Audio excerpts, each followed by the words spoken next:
Assalamualaikum Bang Ihsanuddin Nursi. Waalaikumsalam warahmatullahi wabarakatuh. Apa kabar? Baik, alhamdulillah. Alhamdulillah. Sehat itu ya.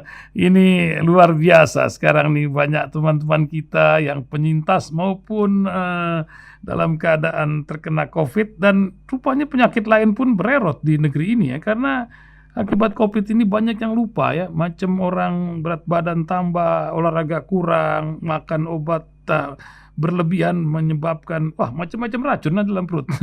Apa yang dilakukan oleh seorang Ihsanuddin Nursi untuk menjaga kesehatannya, Bang? Ini awal kisah, lebih-lebih menjelang Ramadan. Silakan, Bang. Yang pertama, sholat subuhnya benar. Nah, itu dia. Sholat subuhnya ke masjid.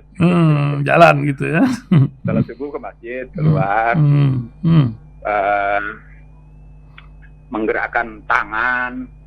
Waktu berangkat diputar tuh tangan gitu. Putar 30 kali, bolak-balik. Balik juga gitu, putar 30 kali bolak-balik. Nah, itu dia. Jadi dada terbuka tuh. Subhanallah. Otot-otot di dada dan otot-otot di bahu, terutama di tulang atas itu. Itu ada sarafnya, ada ototnya. Nah, untuk mereka yang sudah usia lansia, itu otot-otot itu kalau tidak digerakkan dia mengkerut. Nah, dan itu membuat gangguan saluran pernafasan. Itu orang nggak ngerti itu, karena ototnya persis ada di tulang, sarafnya persis ada di tulang. Ya. Dan ketemunya nanti dengan saraf yang ada persis di tengah dada. Nah, saraf yang di tengah dada itu sama itunya, kalau ditekan sedikit sakit, nah itu ada problem di dada.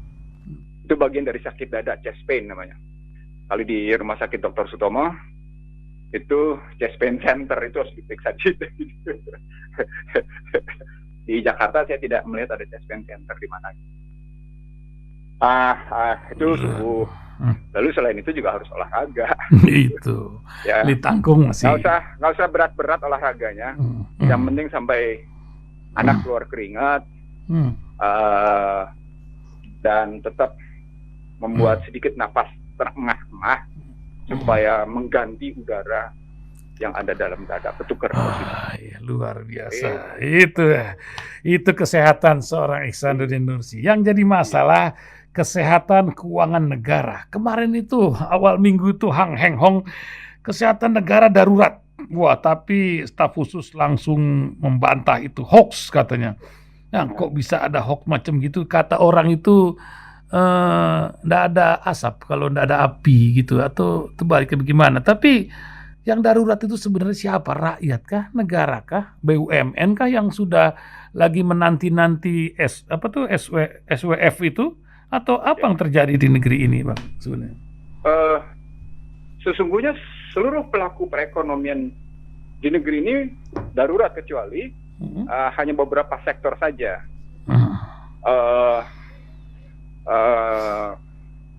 Jasa marga nggak darurat, karena tiap detik dia memetik uang. Posisinya. Kalau BUMN ya, jasa marga nggak memetik. PLN dia juga tidak terlampau sesungguhnya berat-berat banget, walaupun distribusinya sudah diambil swasta gitu. Jadi sederhananya, kalau pendekatannya sektor gitu ya, semua sektor yang menyangkut hajat hidup orang banyak sesungguhnya tidak darurat banget. Tapi kalau sektor-sektor yang sifatnya tersier gitu ya, secondary, memang darurat. Yang menarik adalah sektor IT, sektor ICT, sektor teknologi komunikasi. Dia bukannya darurat, dia malah mereguk keuntungan gitu. Yang supaya saya bilang, di Amerika saja tingkat kapitalisasi pasarnya mencapai 3,7 triliun US dollar. Dan penikmatnya hanya 7 perusahaan gitu. Disitulah muncul nama Bill Gates, masuk ke Jeff Bezos, dan macam-macam lain gitu. Di Indonesia itu juga bisa kelihatan.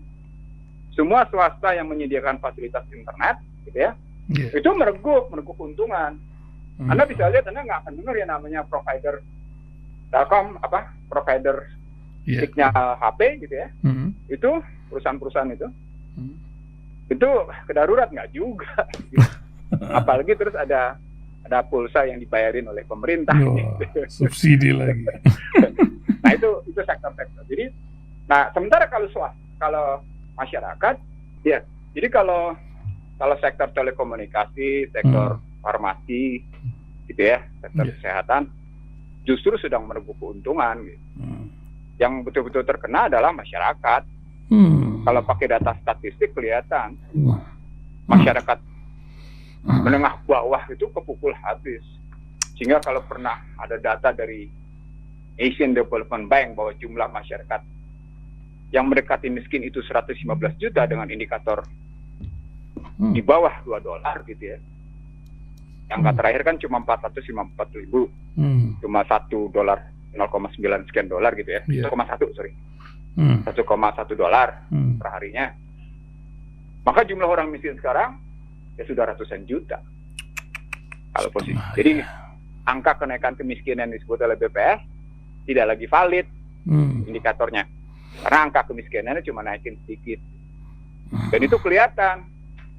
Ini riset saya nih, harus saya umumkan di radio. Ternyata bukan hanya miskin dalam pengertian ekonomi yang saya dapat. Yang saya dapat ke lapangan gitu ya, ketika saya terjun dalam berbagai kelompok sosial, miskin apa termasuk lagi? Kelompok masyarakat penyandang masalah kesejahteraan, diulang ya, termasuk masyarakat yang menyandang masalah kesejahteraan sosial, itu miskinnya bukan miskin ekonomi lagi, bukan fakir miskin, tapi sudah agak nggak enak dengarnya nih. Apa tuh? Miskin mukarab. Miskin harga diri. Itu yang lebih berbahaya. Nah, kalau sudah miskin harga diri, sesungguhnya seluruh level terkena. Itu yang disebut dengan ketika orang berburu harta dan tahta, tampak malu-malu lagi, kalimatnya begitu. Ketika orang berburu harta dan tahta, tampak malu-malu lagi dan sudah vulgar melakukannya, bahkan berani mempermalukan dirinya, bahkan sampai menimbulkan tindakan-tindakan kriminal, ancaman kriminal macam-macam. Sesungguhnya mereka miskin harga diri gitu. Jadi kalau yang kalau pakai rumusan Al-Quran, bagi mereka yang terperdaya oleh dunia, mereka maka sesungguhnya dalam kerugian nyata. Makanya begitu ya. Bagi mereka yang terperdaya oleh silaunya dunia gitu ya, rayuan dunia, maka mereka sebenarnya dalam kerugian nyata, khusrin mubin posisinya. Nah itu masuk dalam klasifikasi sesungguhnya bukan sekedar fakir miskin dalam pengertian ekonomi, tapi masuk dalam pengertian miskin harga diri. Dan itu yang sedang kita saksikan di seluruh lapisan masyarakat. Itu problemnya. Jadi kalau pakai pendekatan aliran pemikiran, ini mayoritas masyarakat sudah terperangkap ke dalam materialisme. Dan aliran materialisme itu yang merendahkan baik diri, keluarga, kalangan maupun satu bangsa dan negara gitu. Anda terkesan punya harga diri dari segi pendekatan ekonomi, tapi sesungguhnya Anda tidak punya harga diri. Makanya Anda memerlukan kekuatan untuk mempertahankan harga diri Anda. Kekuatannya apa Anda punya? Macam-macam. Melindungi diri dengan hukum, melindungi diri dengan senjata, melindungi diri dengan legalitas. Gitu. Strukturnya begitu. Amerika misalnya, yang caranya begitu. Dia melindungi dengan kekuatan nuklirnya, dengan kekuatan senjata, dengan kekuatan hukumnya di internasional. Gitu. Makanya dia bangun kerjasama terakhir yang saya sebut minggu lalu, bagaimana dengan Australia, bagaimana dengan India, Jepang, dan Korea Selatan misalnya. Itu kan dalam rangka mereka mempertahankan diri posisi mereka di Asia, misalnya. Dan itu intinya adalah soal tadi kekuatan keuangan dan kekuatan industri militer, contohnya begitu. Pada hakikatnya kalau dilihat berarti ada problem harga diri. Kalau kita tidak bilang ada miskin harga diri. Di Indonesia kalau kita ambil dalam posisi penyakit masalah kesejahteraan sosial yang meningkat gitu posisinya, itu korbannya perempuan paling banyak. Dan terus terang menyedihkan sekali posisi. Itu yang saya temukan di, kalau boleh saya bilang gitu ya, saya terenyuh gitu ngelihat. Sungguh saya terenyuh. Saya tidak tahu sampai seberapa jauh misalnya Basnas gitu ya, atau Badan Wakaf gitu ya, mengatasi problematik ini. Karena begitu perempuannya rusak, maka masyarakat itu rusak. Itu yang saya ambil kata kunci. Mestinya perempuannya dulu diberesin dalam kata kunci fakir miskin, supaya mereka tidak menjual harga diri mereka gitu. Itu yang saya lihat. Saya terus terang saya terenyuh. Saya cuma virtual ya riset saya. Virtual riset, tapi saya masuk ke berbagai lini gitu. Silakan Bang, lanjut Bang. Jadi kalau kita lihat lagi, ini kalau saya sih lagi-lagi mendapatkan kesahihan Al-Quran gitu ya. Bagaimana tadi cerita tentang ketika orang terpedaya oleh dunia, maka sesungguhnya di dalam kerugian yang nyata gitu. Dan itu kita saksikan sekarang di seluruh dunia, termasuk di Indonesia. Nah, dia bukan hanya perspektif, picunya bisa ekonomi. Tapi kemudian dari picu ekonomi ini berlanjut, sama seperti saya bilang ketika 97-98 krisis, bahwa ini berpotensi memukul satu generasi. Sekarang di Indonesia dengan krisis sekarang, ini satu generasi dipukul karena menurunnya kualitas kehidupan. Bukan membaik. Kualitas kehidupan yang menurun. Lah, kok orang punya ketentraman batin, tapi pada saat yang sama, kualitas gizinya juga terpenuhi gitu. Jadi antara kebutuhan jasmani rohaninya imbang, terpenuhi posisinya. Tidak melulu pada kebutuhan jasmani, tidak melulu pada kebutuhan rohani. Nah, itu yang disebutkan mizan. Dalam jiwa yang sehat terdapat tubuh yang sehat posisinya. Nah, Indonesia sedang mengidap itu problemnya tanpa disadari. Itulah yang saya sebut betapa pentingnya. Ini kalau saya jadi Anies nih, mudah-mudahan Anies dan timnya dengerin. Kalau saya jadi Anies, dia harus survei ke 5 wilayah Jakarta gitu ya, yang mengidap demikian tingginya PMKS. Saya nggak susah sebut mana wilayahnya. Bisa dilihat di Jakarta. Daerah-daerah yang, halo? Itu PMKS-nya tinggi banget itu. Masalah kesejahteraan sosialnya tinggi banget gitu posisinya. Dan sesungguhnya harus segera diatasi, karena begitu rusak itu dalam posisi virtual dan dalam kenyataan itu rusak, aduh, betul deh, ngelus dada deh ngelihatnya gitu. Itu yang saya sebut sebagai terenyuh ngelihatnya gitu. Luar biasa kedaruratan ini sampai sedemikian, Bang. Nampaknya masyarakat kita ini sedang sakit, tapi kayaknya bukan masyarakat kita aja, Bang. Dunia sedang sakit ini. Di Amerika ini lagi dioyok-oyok komunitas Asia di berbagai tempat. Tapi Asia yang mana entah. Apakah ini menjadi pematuk dari kekacauan dunia atau gimana? Bagaimana, Bang? Lihat ya, Bang. Jumlah masyarakat Asia itu kan Asia Tenggara khususnya gitu ya. Itu kan sampai 60%. Jumlah penduduknya dari segi populasi gitu posisinya. Tepatnya 59 sekian gitu posisi. Ini dalam buku saya sebut di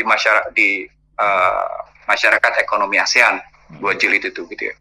Yang kemudian berlanjut di buku Bangsa Terbelah, analisis saya. Kebencian terhadap Asia sesungguhnya untuk mengkamuflase kebencian terhadap Cina. Jadi ada dua kebencian, terutama karena secara merangkak perlahan tapi pasti adalah yang saya sebut sebagai connectivity war yang basisnya adalah Islam. Ingat nggak ketika saya bicara connectivity war, basisnya adalah Islam. Islam tidak melakukan peperangan apapun, tapi orang akhirnya menerima, Islam ternyata menghasilkan satu kedamaian hidup gitu. Maka terjadilah connectivity war di mana-mana. Itu yang disebut kayak gitu. Yang kedua, kebencian terhadap Cina sesungguhnya.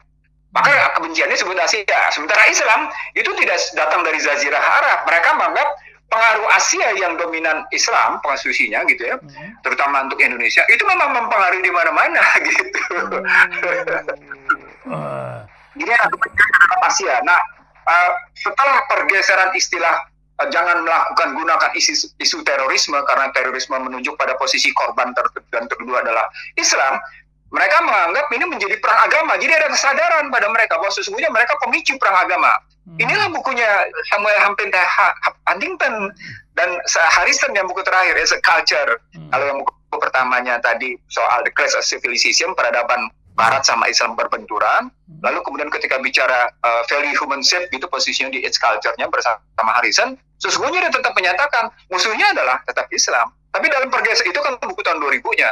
Nah, itu kan kemudian berlanjut pada posisi bagaimana Asia yang dipukul habis-habisan dalam rentang krisis 2008, lalu kemudian masuk lagi ke dalam posisi perang 2011, perang 2015, dan kemudian masuk ke dalam perang COVID, Asia tetap bertahan kan. Terutama terutama Cina. Cina kan tidak serta-merta menerima tudingan bahwa COVID berasal dari Wuhan. Cina berhasil mengelak posisi vonis dunia bahwa COVID-19 berasal dari Wuhan. Berhasil mengelak dia. Tapi saat yang sama, Cina secara diam-diam kampanye ke dalam negerinya menggunakan dalam konstruksi COVID menggunakan Chinese Medical tadi posisinya Chinese gitu ya. Lalu kemudian juga diam-diam menyiapkan digital currency. Artinya pertahanan Cina tumbuh, makanya Cina tetap bisa dibilang tumbuh dalam 4-5%. Dan pada saat yang sama Cina tetap menebar luas posisi kemana-mana. Lalu kalau balik ke Jepang juga bertahan. Demikian juga dengan India. Nah yang terkaing-kaing kan sesungguhnya dalam konstruksi kawasan ASEAN Indonesia. Ini tampaknya belum siap menerima karena apa yang menyebabkan, Bang? Apakah persatuan atau kuatnya korporasi mengatur negeri ini atau fungsi negara mulai melemah? Gimana, Bang? Kalau ambil analisis di buku Bangsa Terbelah kan kelihatan bahwa seharusnya ketika tesisnya ketika kerjasama sosial itu luluh lantak, yang istilah saya social distrust dalam buku Bangsa Terbelah itu gitu posisinya, maka sesungguhnya sebuah negara melemah. Nah, kita ambil sekarang dalam analisis, itu kan analisis sosial. Kita ambil dalam pertanyaan Ahi Ihsan Talib dalam perspektif ekonomi dan politik. Kalau kita ambil dalam unit analisis dalam sektor dalam bidang ekonomi, maka kelihatan bahwa penguasaan ekonomi pada segelintir orang itu tidak melahirkan kesehatan kehidupan perekonomian. Dan yang bertahan habis-habisan adalah mereka, dan mereka yang bisa mendikte negara. Itu makanya Jack Ma seperti yang Anda bilang kemarin minggu lalu. Itu dihentikan kekuatan daya tawarnya terhadap negara. Indonesia enggak. Sejumlah korporasi itu punya posisi daya tawar yang sangat kuat terhadap yang namanya negara. Industri otomotif misalnya, ketika mereka hendak menjual mobilnya, dengan enak melakukan posisi tawar sehingga PPNBM-nya dihapus. Itu kan daya tawar. Padahal dia tidak menggerakkan perekonomian secara baik gitu loh. Itu contoh. Negara tidak boleh memberikan posisi demikian berlebih pada korporasi swasta. Saya tidak benci swasta ya, karena saya juga tidak hidup di pemerintahan gitu. saya cuma bikin analisis pelaku-pelaku kayak gitu. Pada saat yang sama, BUMN-nya juga kemudian menjadi pseudo dalam rangka memenuhi hajat hidup orang banyak. Jadi hajat hidup orang banyak yang mesti dipenuhi oleh negara tidak terjadi seperti logika saya pada Ihsan Talib. Apakah Anda dari Pejaten kembali ke Cibubur menggunakan jalan tol atau tidak? Pasti pakai jalan tol. Itu terbukti Anda terdikte. Itu contoh sederhananya. Begitu juga yang namanya ketika beras. Begitu juga ketika misalnya gula. Contoh terakhir adalah gula sudah masuk, beras sudah masuk posisinya. Garam sudah masuk, jahe sudah masuk. Itu kan, itu bukti bahwa negara terdikte gitu. Dalam bahasa yang sederhana, ketika kita melihat ekonomi politik posisinya, itu kelihatan negara berhasil terdikte oleh kekuatan korporasi. Itu kalau kita ngeliat kayak gitu. Nah, sekarang kita pindah ke posisi lebih lanjut. Kalau kita ambil tadi aspek sosial dan ekonomi, kita ambil aspek politiknya sekarang.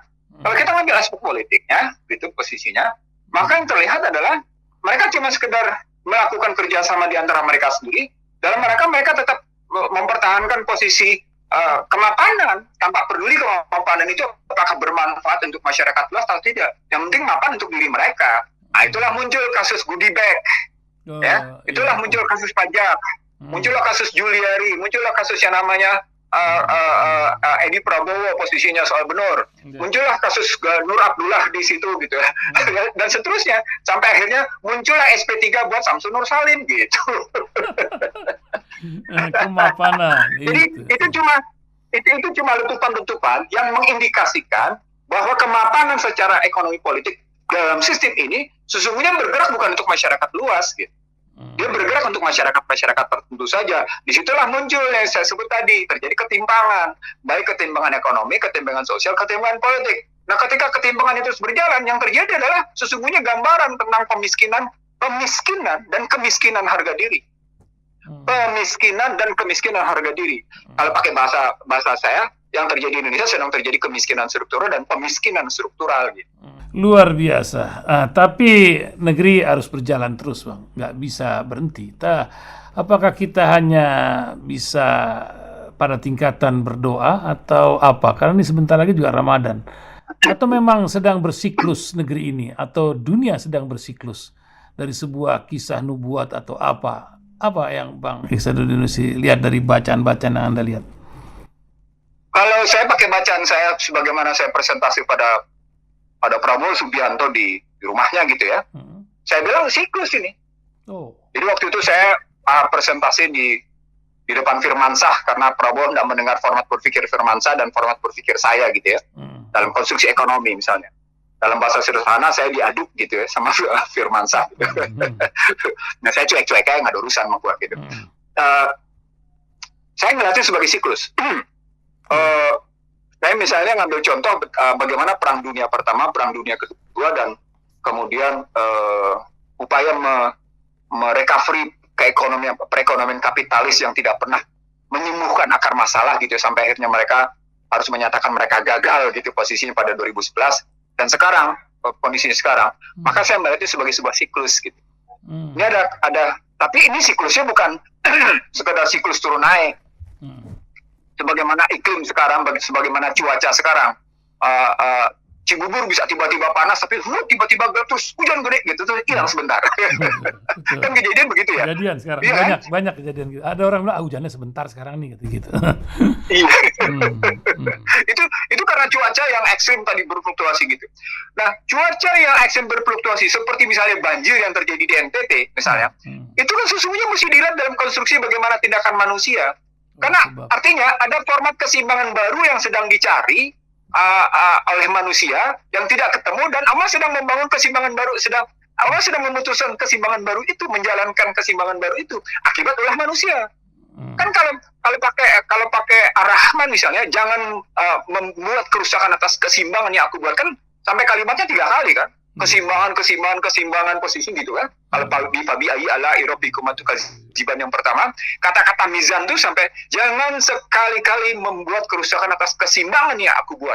Itu dahsyat. Nah, manusia di dunia gitu ya, dengan model ultra neoliberalismenya gitu ya, itu sudah merusak keseimbangan. Fasada mufsidin inna mahala yuhibbul mufsidin posisi. Allah tidak akan mencintai mereka yang melakukan kerusakan posisinya. Nah, ternyata memang selama Barat berkuasa, akhirnya kerusakan. Itulah siklus kerusakan yang sedang berjalan. Sampai akhirnya nanti mencapai titik tertentu. Jadi artinya kalau saya melihatnya, ini bulan apa-apa sesungguhnya. Maaf ya. Saya melihat kerusakan sedang muncul ini belum seberapa ini. Karena sejumlah umat Islam sudah terkena protokol Yahudi dengan cara sholat tetap menjaga jarak gitu ya, daripada tetap teguh menjalankan protokol Allah dan Rasulullah gitu posisinya. Dan di satu sisi bangga dengan protokol Yahudi yang sesungguhnya tidak jelas arahnya gitu. Di antara mereka sendiri sedang ribut misalnya, contohnya sederhana begitu. Nah, kerusakan di seluruh dunia termasuk di Indonesia posisinya itu direspon oleh satu kebijakan, oleh hikmah kebijakan yang muncul itu dengan cara seperti yang terjadi pada alam seperti sekarang ini kayaknya. Jadi tidak mungkin tindakan manusia, kalau saya ngambil contoh bagaimana tindakan manusia terhadap alam berpengaruh gitu, gampang itu. Gerakan saja tangan tanpa harus mengibas ke plastik akan tetap bergoyang. Itu bukti ada respon alam. Nah, kalau kita lihat lagi sekarang lebih dalam lagi di Indonesia dengan posisi banjir di NTT yang sampai saya baca terakhir korbannya sampai 48 udah meninggal. Udah 87. Dengan memutus 87 kan sampai begitu terakhirnya. Itu kan luar biasa posisinya. Orang bilang mungkin tidak ada respon. Kalau saya bilang itu respon. Itu respon. Kalau saya bilang itu respon, suka tidak suka. Sementara pada kasus Lukas, NNB, itu juga respon situasinya. Bahwa yang namanya Papua itu secara kultural belum berubah situasinya. Ada problem kultural, ada problem kebiasaan tradisional di Papua yang belum berubah gitu. Karena saya dulu pernah diminta menjadi staf ahli gubernur sana, saya mengajukan beberapa syarat gitu. Nah, syarat-syarat itu memang menyangkut soal kedisiplinan uang, kedisiplinan manajemen gitu, contoh-contohnya. Jadi ada hal yang sedang kita lihat dalam siklus seperti pertanyaan itu, apa ini siklus atau bukan gitu sih? Anda melihatnya ini siklus. Siklus ini akan terus menuju titik nadir gitu ya. Ini belum mencapai titik nadir, akan terus berjalan sampai terjadi titik nadir itu, baru kemudian berusaha meroket. Apa itu titik nadirnya? Digital currency. Sekarang mulai. Ya, sekarang kita ke ATM juga sudah mulai enggak pakai, semuanya digital semua. Digital currency. Nah, begitu digital currency, Anda kan Anda tunduk pada peralatan, pada teknologi. Pada saat yang sama, ketertundukan Anda pada sadar nggak bahwa kita sesungguhnya sekedar operator HP? Iya. Iya. Kalau kita operator HP kan berarti Anda tunduk pada buku petunjuk mereka kan? Mau nggak mau. Iya. Mau nggak mau. Nah, dari mulai petunjuk teknis sampai dengan petunjuk kehidupan, akhirnya mereka menentukan. Itu yang orang tidak sadar. Itu yang saya bilang, relasi antara instrumentasi atau teknologi berhubungan dengan nilai-nilai. Itu kehadiran ICT, itu kehadiran Information Communication Technology, itu relasinya nanti dengan nilai. Mereka shortcut gitu. Kalau pakai ilmu lama, sebelum post-truth, sebelum era post-truth, mereka masih melakukan yang namanya struktural berjenjang. Struktural sederhana berjenjang namanya. Struktural sederhana berjenjang itu ada nilai, ada prinsip kaidah, ada strategi, ada fungsi, ada instrumentasi, dan ada konsistensi di dalamnya posisinya. Nah sekarang mereka nggak mau lagi begitu, instrumentasi atau teknologinya yang tahap kelima tadi, mereka lompat naik ke yang namanya ke nilai. Kenapa? Karena mereka bisa melakukan shortcut. Di situ terjadi kebingungan, itulah terjadi VUCA. Iya. Terjadilah volatile uncertain kompleks ambigu. Nah, masyarakat yang tidak punya pengetahuan cukup atau pemerintahan yang tidak cerdas menghadapi situasi kayak gini, dia akan digulung. Saya ulang ya, masyarakat atau kemudian pemerintah yang tidak cerdas menghadapi situasi kayak gini, dia akan digulung oleh peristiwa itu. Nah, pertanyaannya, kita ikut tergulung atau enggak? Pasti tergulung. Pasti tergulung. Kenapa? Karena kita tidak punya antisipasi atas situasi seperti sekarang ini. Kita sama sekali, saya ngomong di mana-mana deh. Kalau satu pemerintahan mengatasi masalah COVID sama seperti sebelum COVID, ya sudah, dia bagian dari masalah. Kan saya ngomongin gitu. Dan itu pendapat Barat, bukan pendapat saya. Dan itu muncul di kajian ekonom bergengsi di Amerika lewat yang namanya forum-forum bergengsi. Itu makanya mereka punya pikiran tentang utang itu demikian dalam dibanding Indonesia yang terus-menerus berutang gitu loh melihatnya. Jadi saya sekali lagi, kalau kita lihat perdebatan pemikiran yang muncul di panggung dunia misalnya, lalu kemudian kita aplikasikan Indonesia, saya terus terang lagi-lagi, oh ini bukan sekedar miskin harga diri nih, jangan-jangan juga miskin pengetahuan. Itu yang jadi masalah, salah kurikulum jadinya judulnya. Iya, ujung-ujungnya kayak gitu kurikulum, nggak punya pengetahuan cukup. Belum lagi sudah ICT gitu loh. Belum lagi diacak-acak dengan data Facebook yang bocor kemana-mana, kan paling banyak Indonesia juga yang bakal jadi korban gitu kan. Nah itu yang saya bilang bagaimana betapa Mark Zuckerberg itu adalah menjadi presiden Facebook.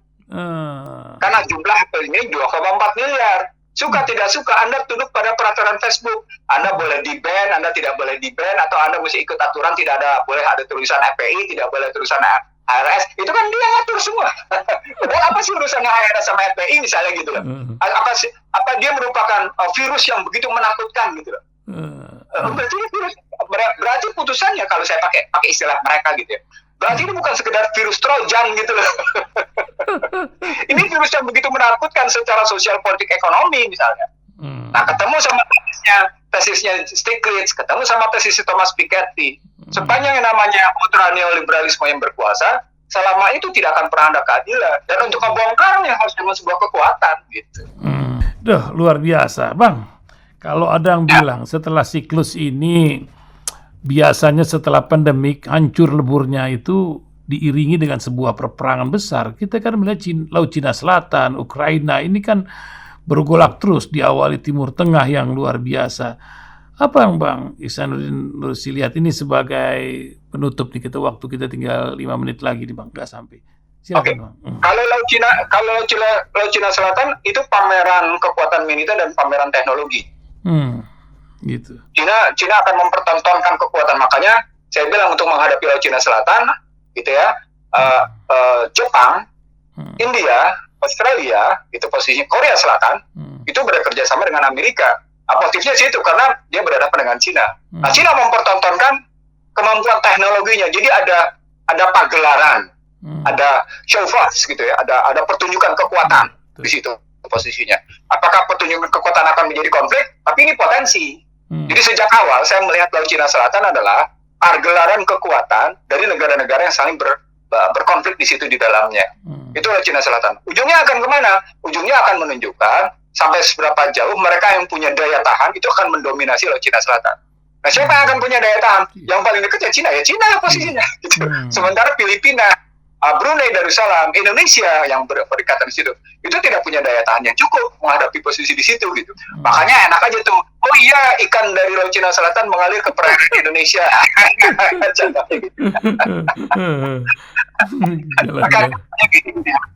Bahkan pernah terjadi antara Malaysia dengan Indonesia di situ posisinya, nggak karu-karuan gitu ya posisinya.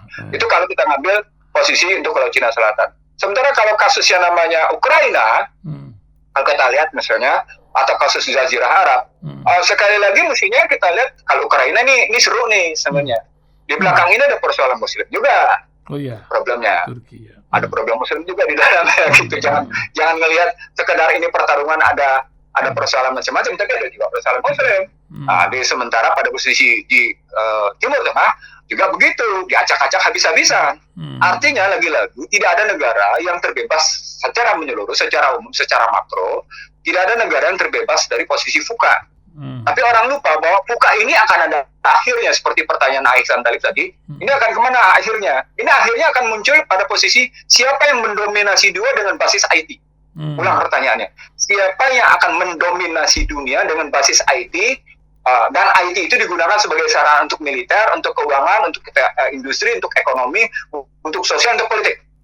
Itu akan menjadi pemenang di dunia. He is the winner, istilah saya. Itulah negara pemenang akan tampil. Nah ini akan terjadi sebentar lagi. Nggak lama lagi nih. Paling kalau pertanyaan saya akan berapa lama lagi? Hitung-hitungan saya cuma sekitar 3-5 tahunan. 35 Karena standarisasi digital akan final. Anda bisa lihat bagaimana Cina tetap meluncurkan satelitnya gitu ya. Bagaimana Jepang mulai munculkan juga kekuatan satelitnya. Kan Jepang sudah main satelit juga nih. Jepang sudah. Jadi artinya Dirgantara akan dipakai sarana untuk memantau, mengawasi percaturan di bumi gitu. Nah itulah pertarungan itu real posisinya. Nah, sekarang pertanyaannya, umat Islam Indonesia mesti ngapain? Mungkin kayaknya kalau hari ini nggak bisa kita bahas karena waktunya udah sempit, udah habis. Insyaallah kita akan cari waktu pada kesempatan lain, Bang Ihsanuddin Nursi. Semoga Allah melindungi kita dan dikumpulkan. Amin, insyaallah. Amin. Assalamualaikum Bang Ihsanuddin Nursi.